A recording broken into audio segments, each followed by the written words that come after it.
My main focus is trying to combine education, which is sometimes a little bit of a boring topic for some of us, with innovative and motivating environments such as virtual reality and games. There are so many possibilities, but this also means that there are so many distractions. The new generations, Generation Z and so on, do have problems to focus sometimes, and trying to get engaged in learning tasks is not easy, because why do you have to learn if the information is always with me 24/7? So these are generations which grew up with smartphones. So for me as an educator, I need to ask myself, how can I help them to focus again on specific tasks, and especially engage them and show them how interesting learning can be? What do you think is the most engaging technology motivating millions of young people nowadays? And here we are, video games. Games are not just like small little cute games, it's a huge industry. Video games, the video games industry outperformed Hollywood many years ago in terms of revenue. The video games industry makes more money than the digital music industry, the digital book industry, and the digital streaming industry combined. I'm a gamer. Um, I'm a gamer. I'm around 30. I am female. And also this statistic might be surprising to many. So video games are definitely not like those super young boys. If you look at the average gamer, the average range is between 35 to 44 years old. So don't forget, like, I grew up in a world where video games were always existent. And I'm the generation who now shows their children how to play video games, and we play together. And also, it's really well distributed among female and male players. 65% of the video game players prefer to play with other players. Gamers are different than what you might have expected from them. By not writing a book about it and not making a movie, but an interactive game, you as a player are part of their story.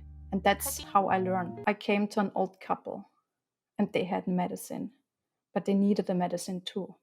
So in the game, I had to make a decision. Should I take away the medicine from them and save the life of my wife? Or, which would also basically mean killing them? Or should I leave them and go back to my wife and watch her die? And this is super powerful, isn't it?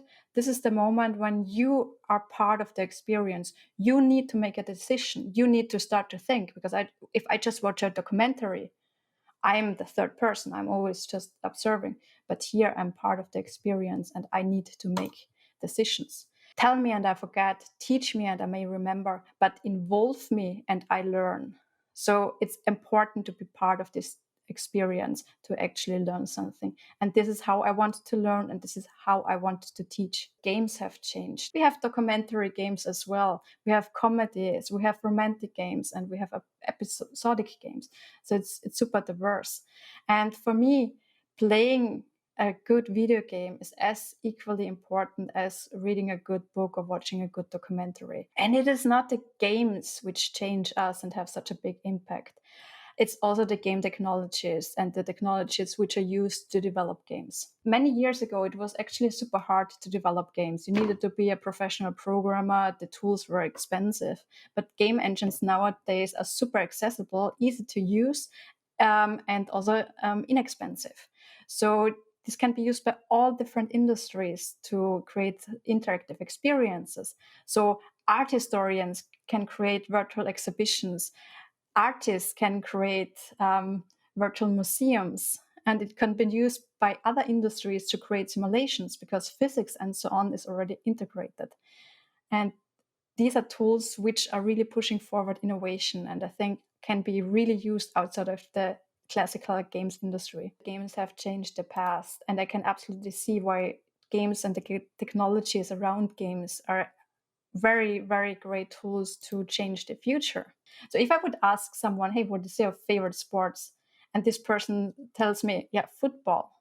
It's very obvious that this person does not have to play football, him or herself, in order to love football. And the same is happening now with games. If I ask someone, what is your favorite game? It happens so often that they tell me the favorite game which they like to watch. The sports and the esports scenes moved closer together thanks to the pandemic or thanks to the lockdown. Video games are social experiences. A game like Fortnite, this is basically the new Facebook or the new Instagram. Those technologies are so important for the automotive sector. The automotive sector, I think, is one of the most advanced here because they're using these technologies already so much for training and employee education. Or for instance, that you can collaborate and design a car together over distance through virtual reality devices, for safety simulations, and of course for entertainment.